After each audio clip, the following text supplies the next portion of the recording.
Hello.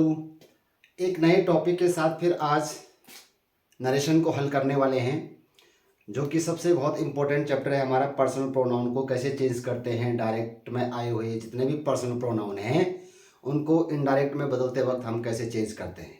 तो उसका एक सिंपल सा फॉर्मूला है, उसको हम देखेंगे आज। ये हमारा फॉर्मूला है SON। S is stand for subject, O is stand for object, N is stand for no change।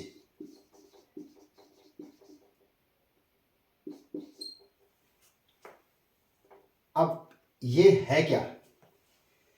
हमारे पास कोई डायरेक्ट स्पीच है। सपोज ये हमारे पास है, he says to me I am fine. देखेंगे ये हमारा रिपोर्टिंग स्पीच है और ये हमारा रिपोर्टेड स्पीच है। रिपोर्टिंग स्पीच में जो सेज है ये रिपोर्टिंग वर्ब कहलाती है। अब इसका अगर हम रूल देखेंगे तो ये हमारा सब्जेक्ट है, ये हमारी वर्ब है और ये पोर्शन हमारा ऑब्जेक्ट है। यहां रिपोर्टेड स्पीच में जो पर्सनल प्रोनाउन है ये फर्स्ट पर्सन का प्रोनाउन है आई।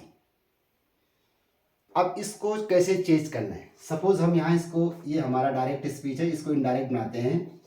He tells me that. ठीक, आपको पता है कि मैंने पहले ही बताया कि सेज रिपोर्टिंग वर्ब है, इसके बाद जो ऑब्जेक्ट है टू मी, तो अगर ऑब्जेक्ट है तो सेज टेल्स में बदलेगा, अगर ऑब्जेक्ट नहीं है तो सेज का सेज रहेगा।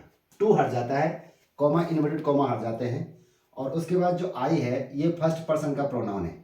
इसको अगर ध्यान रखेंगे तो ये फर्स्ट पर्सन का प्रोनाउन है। ये किस में चेंज होगा? ये सीधा जाएगा रिपोर्टिंग वर्ब के सब्जेक्ट में।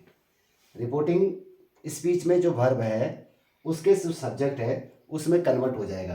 तो ये ही है, तो यहां पर हम इसको ही ले लेंगे। He is fine. ये इसका इनडायरेक्ट स्पीच हो गया।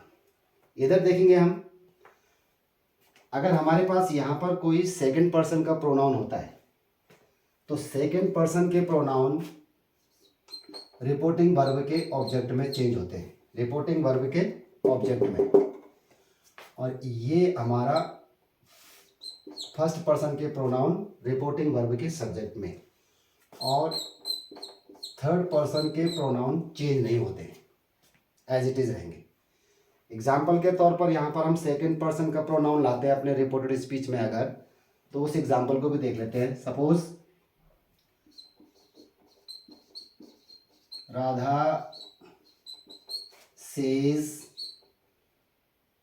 टू मी यू आर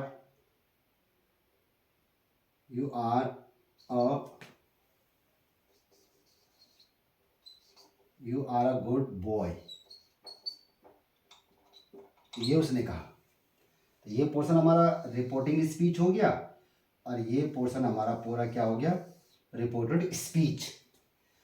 अब इसमें हमने जब इनडायरेक्ट में चेंज किया तो क्या हो गया?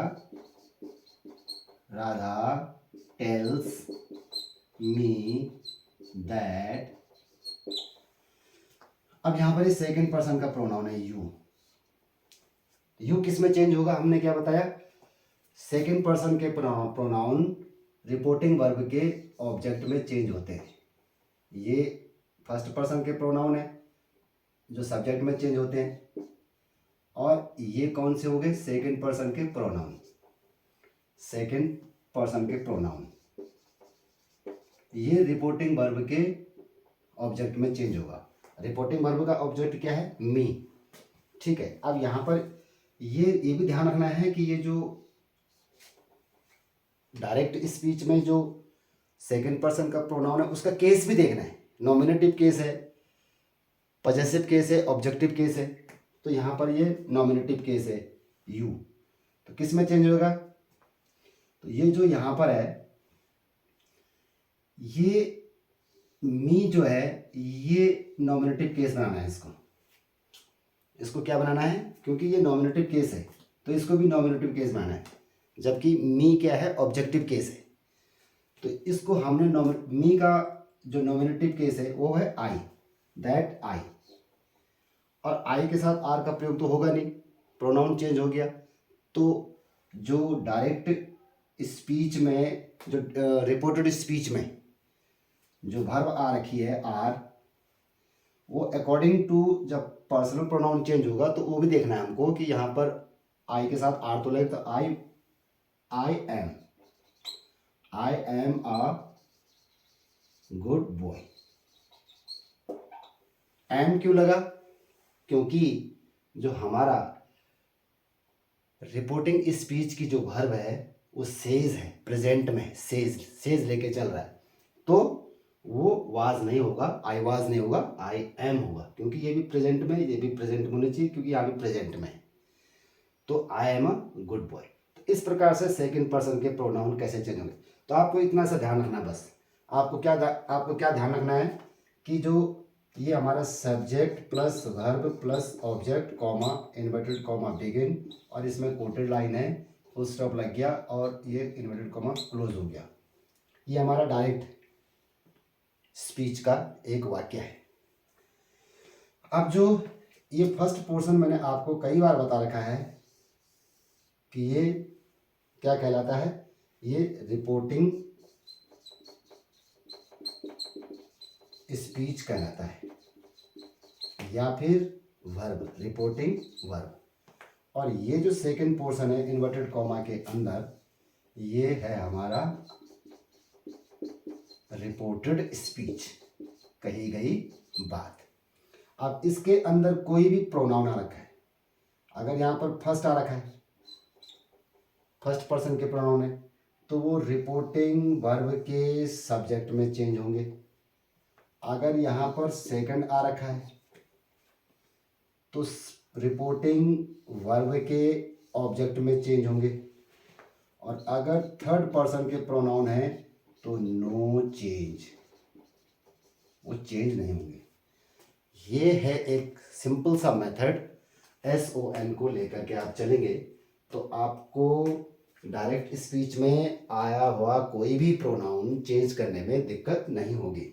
तो आई होप कि आप सब बच्चों को ये समझ में आ गया होगा कि डायरेक्ट से इनडायरेक्ट में बदलते वक्त जो प्रॉब्लम पर्सनल प्रोनाउन को चेंज करने में आती है वो प्रॉब्लम अब सॉल्व हो गई होगी, कोई दिक्कत आपको नहीं होगी। बस इतना सा ध्यान रखना है कि कौन सा केस नॉमिनेटिव केस में अगर यहाँ पर है और डायरेक्ट स्पीच में ऑब्जेक्ट में अगर